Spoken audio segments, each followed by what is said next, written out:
What's up, people of YouTube? F-Man Critic back, and from the F-Man and Inc., I would like to say Happy Valentine's Day, everybody. Now, from this YouTube channel, here's a movie I've been wanting to review for a while. Never really got around to reviewing it. Never found the perfect timing to review it. But what better way to review this movie is on this very day, which is Valentine's Day. A movie which is known as Rip-Off Disney or Diet Disney or whatever it is you want to call it, because this movie does take a lot of shit from Disney, and that is the Swan Princess. Now, the Swan Princess was based off a ballet play, I believe, but apparently the movie has nothing to do with the ballet other than just the name. But what is this movie really all about, despite its attempts of ripping off Disney and being based off a ballet recital? Well, apparently this movie is about two kingdoms. One kingdom about a king named King Williams, who doesn't have a son that can inherit the throne, and since he's getting older and he's gonna retire or die soon, he has no one to inherit the throne until he gets a daughter. Buddy, I'm pretty sure she will inherit the throne. Just because she's not a dude doesn't mean she can't inherit the throne and rule the kingdom like a queen, you know? Oh, but whatever. Another kingdom comes by during, like, one of her birthdays, I think, and that where she get introduced to Prince Derek and his mother. I forgot her name, but honestly, she does get a few chuckles in the movie. Not gonna lie. Her and King Williams decided, hey, our kids could be married and reunite the kingdom. And, like, it could be, like, this big political deal in the movie. And, yeah, so basically every summer, Derek and Odette are forced to hang out with each other. And Derek and Odette really don't like each other. Now, to be fair, the fact is that they are, like, little kids, you know, they're not going to automatically go all lovey-dovey for each other. They're not going to click like that. So, of course, they're going to be a little resentful. And honestly, I do think that's kind of realistic, actually. I think that's actually very well done and very realistic. Unfortunately, their hatred for each other grows throughout the years. Instead of them just being bitter, dumb kids who don't particularly like each other, but then kind of grow appreciation and a bit of a respect for one another as they get older. No, they continue to hate each other even as teenagers. And so much so that even Odette is freaking, like, flirting with older guys in the movie. And to tell you the truth, like, there's a song in the movie that sounds similar to a song you'd hear in Beauty and the Beast. I can't play it because copyright's a cruel bitch, but listen to me when I say that the song does give you a song from Beauty and the Beast vibes, and it's not the only thing that rips off from Disney. According to Nostalgia Critic, and I highly recommend, if you want to see all those stuff that this movie ripped off from Disney, I say go check out Nostalgia Critic's review on this movie, because he'll point out all the rip-off stuff, okay? But I'm not going to point him out in this review, but I'm just here for the story in general. And eventually, despite all these years of not liking each other, Derek and Odette like each other now. What changed? According to the song, according to Derek, she started off as such an ugly duckling, but now she's, like, beautiful. Dude, the last time you saw her, she looks kind of the same, dude. Like, seriously, like, nothing that much changed, really. What, just because she's more beautiful around, her tits are bigger, you're suddenly head over heels for her? And what changed in Odette's mind as well? Again, like, what the hell? Again, I think it worked a little better when they were bitter kids, they didn't like each other, but as they were teenagers, they kind of grew a bit of an appreciation for each other, and therefore they kind of then started liking each other. And that's when they decided to arrange the marriage. But you're all I ever wanted. You're beautiful. Thank you. But what else? What else?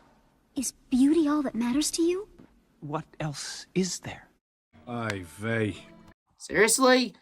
Okay, like, I know it's trying to send out the message out there that beauty isn't all that matters and stuff like that, but, like, like Odette, it's the medieval times. Hell, I should have pointed this out earlier, actually. Even in the medieval times, even if they weren't gonna fall in love with each other and just fall in love with each other, arranged marriages were always expected during this time period. Arranged marriages were always forced, whether you liked each other or not. Whether you were always forced to be together. Like, again, wherever they have head over heels for each other, wherever they're lovey-dovey for each other, wherever they see each other for their beauty and nothing else, they should be forced to be married. And I get it that the movie is trying to go with, like, oh, beauty isn't all that matters and stuff like that. But, like, still, this movie takes place in the medieval times. These two should technically have been enforced to be hitched a long time ago, whether they liked each other or not, okay? Because that's how arranged marriages worked in royal families and stuff like that, okay? And, well, since Derek can't pick of anything other than Odette's beauty, the marriage is called off and everyone's disappointed at Derek. All these years planning wasted, even though, again, and despite them, even though they're royal families and stuff like that, they should technically be forced to marry and stuff like that, okay? Whether they like each other or not. But fine, I'm not going to continue saying that in the review. Anyway, so eventually Odette and King Williams, they're like, what else did you want him to say? But they're interrupted by the villain of the movie. Oh yeah, I forgot to mention, sorry about that. That the villain of this movie is a dude named Rothbart. And to be honest, I actually think he's the best character in the whole movie. And I know that's going to sound stupid, but, like, yeah, I think he's actually kind of fun. Like, I think his late voice actor, actually does a fantastic job, and he actually sounds like he's having a blast with this role. But what's Rothbart's end goal? What was his story? Well, when Odette was born, he just was an evil sorcerer who practiced the forbidden arts, and King Williams, instead of like hanging him by the request of his people, by the way, he was like banished instead. And he promised one day he would return in with his full power and he'd come back with revenge and stuff and to rule the kingdom. And, yeah, he pretty much just kills King Williams and kidnaps Odette. Eventually, Derek finds out, and with King Williams' dying last words, it was the great animal. It's not what it seems. A clue of what could have happened to Odette. And where is Odette? Where is this monster of the evil sorceress taken her? To a very beautiful and very lovely looking location, which all I gotta say is, hey, this place is nice. yeah, this place does look nice. What the hell does Rothbart want with the kingdom? He's got a pretty cool looking castle with a beautiful lake and stuff up that banishment can get you, buddy. Like, seriously, what the hell does he want the kingdom for? And he also turns Odette into a swan off screen, by the way. Yeah, off screen. Like, despite this movie being called the Swan Princess, we don't see him casting the spell to turn her into the swan. The last time we see Odette, she gets kidnapped, but the next time we do see Odette, she's just a swan. Automatically a swan.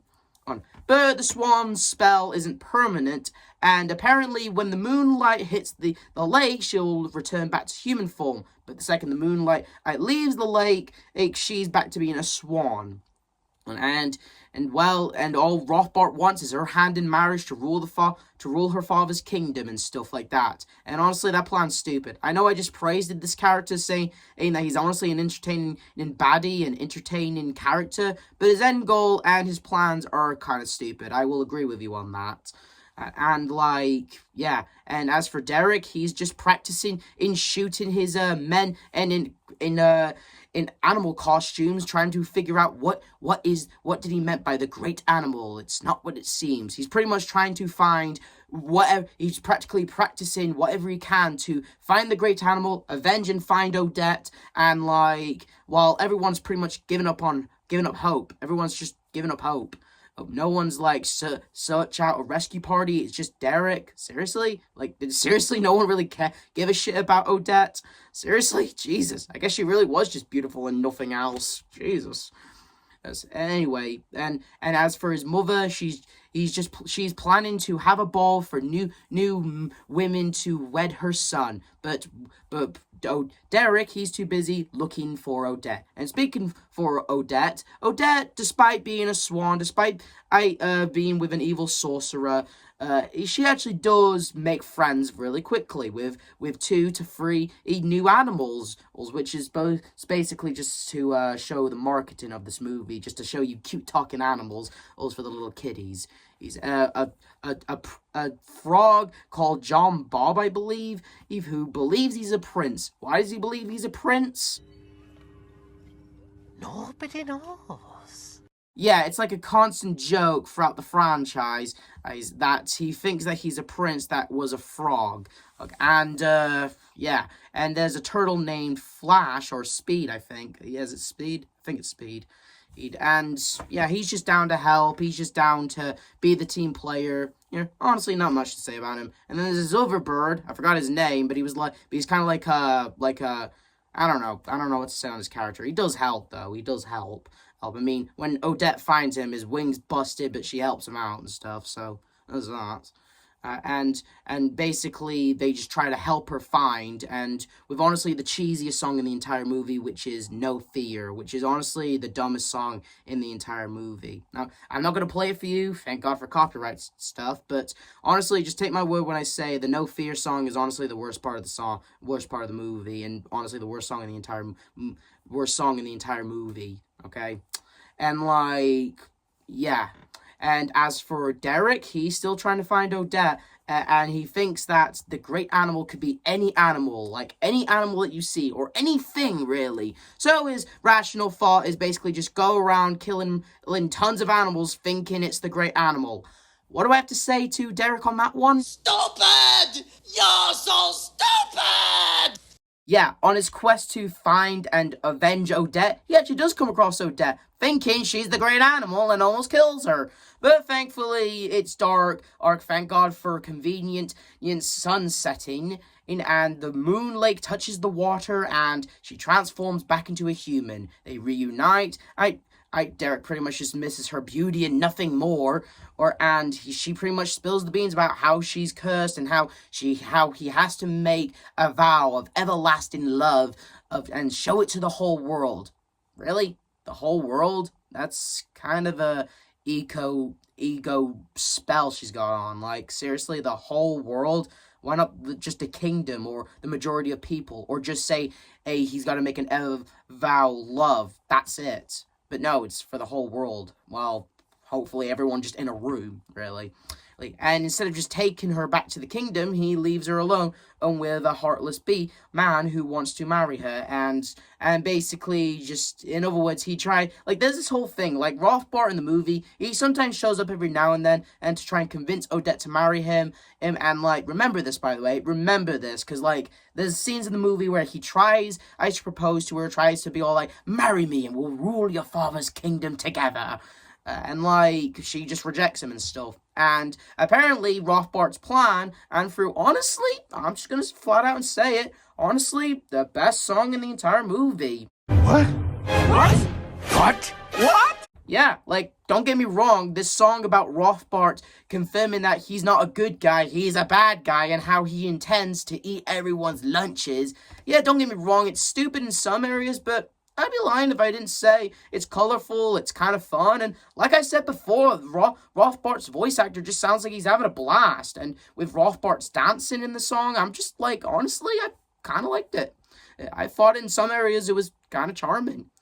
And so his plan is for Bridget, his assistant, and to pretend to be Odette, and once Derek makes his vow to Bridget Odette, Odette will die. Yeah, apparently, if Derek says his vow of everlasting love to another woman, Odette will die. Even though, bro, didn't you spend some time with Odette trying to convince her to marry you? So why the hell are you perfectly cool with her dying? Don't you need her to stay? Don't you need her to rule the kingdom and shit? If she dies, no kingdom for you, buddy. Maybe he finally realized that the castle he's in is actually pretty good enough, and maybe he's just into a princess dying or something. I don't freaking know.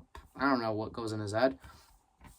Anyway, eventually the ball all is getting planned, but Derek wants everything to be specific, like annoyingly specific. I don't want red roses. I want white. Like a swan. Would you feed this to a swan? Take it back. No.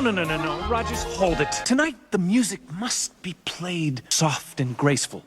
Like a swan. Yeah, like, that's just dumb, bro. Come on, not everything has to be like a swan. But whatever. It's like the big ball dance, and all these princesses who's not gonna marry Derek, so why even introduce them? But we do get introduced to this one princess whose face is covered in metal, and I'm like, what the fuck? Like, what the hell happened to her? Why is she decorating her face with metal? Like, seriously? I'm pretty sure, like, what's her story? I'm honestly more intrigued with this princess than our princess, okay? And speaking of our princess, as Bridget Odette comes in and... Rogers, who is it? Do you know her? I don't know. What? What are you talking about? Like, seriously? Despite, Derek's mother and, like, knowing Odette her whole life, she suddenly doesn't know who she is? Like, seriously? I guess she really is just beautiful and nothing else. And, like, yeah. And as for the real Odette, she manages to escape, but it's too late. I have an announcement to make. Today, I have found my bride. I make a vow of everlasting love. Derek! To Odette. Oh my goodness! He made his vow of everlasting love to Odette! Wait, why the hell is that a bad thing? He said Odette. He said he made a vow to Odette, not this woman right next to me. The spell should be broken, technically. The spell should be broken. He said, I make an ever vow of love to Odette. Sure, he was pointing at someone else who was pretending to be Odette, but it doesn't matter. The spell should be broken. And Odette should turn back into a human. But no. Rothbart comes in and says Odette will die. And, again, bro, you said you needed her multiple times. So why are you suddenly cool with her dying now? Whatever, I guess he's just gonna take the throne by force, I guess. Yes. Anyway, so Odette is dead, and Derek, he says he's all like, I made the vow for her, and he eventually confronts Rothbart, who turns into the great animal, and they have a fight. And there's a scene earlier in the movie where Derek is like, when he's practicing in arrow targeting with Discount LeBou. He does this cool arrow trick, and honestly, a lot of people said it's bullshit, but honestly, I'm just gonna let it slide, because in any opportunity in kids movies where you can just say it's a kids movie and move on, you know what, I'm gonna let that slide and just say it's a movie, it's an animated movie, you can get away with stuff like that. I'm gonna let that slide, just this once. And he manages to defeat Rothbart. And as for Odette, she ain't dead. They're gonna need her for more and more of these movies. Yeah. Because the thing about this movie, it makes a bunch of direct-to-video movies, and holy shit, what a hole I just digged myself in by reviewing this movie.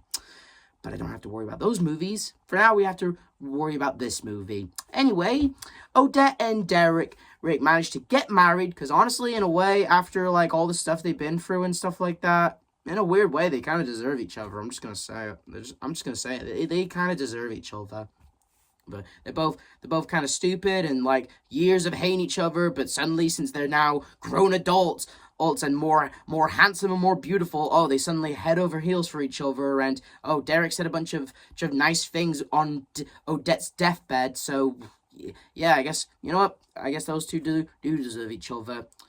John Barr thinks he's turned back into a prince, but really he ain't.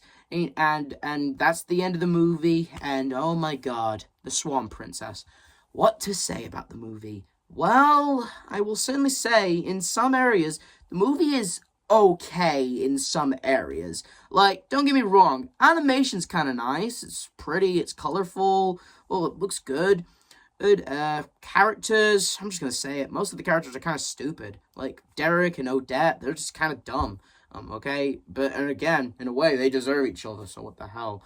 The only characters I kind of liked was Derek's mom. That dude who's with Derek, who's like supposed to be like the royal advisor. I think, I don't know. He was kind of fun. I think this look on his face. I think that's pretty much his look. His look pretty much sums up the whole movie when you watch it. Really. And again, I kind of like Rothbart. Don't get me wrong, his end goal made no sense, and like some stuff, but honestly, I think his design is kind of cool. I think his voice is kind of cool, like the voice actor he uses. I know I'm praising a lot of his late voice actor, but again, I think his voice actor was having lots of fun playing this character, and honestly, it kind of shows in a way. So yeah. And what to say about the other stuff in the movie? Songs are kind of shit, but again, that whole Rothbart song, it was alright.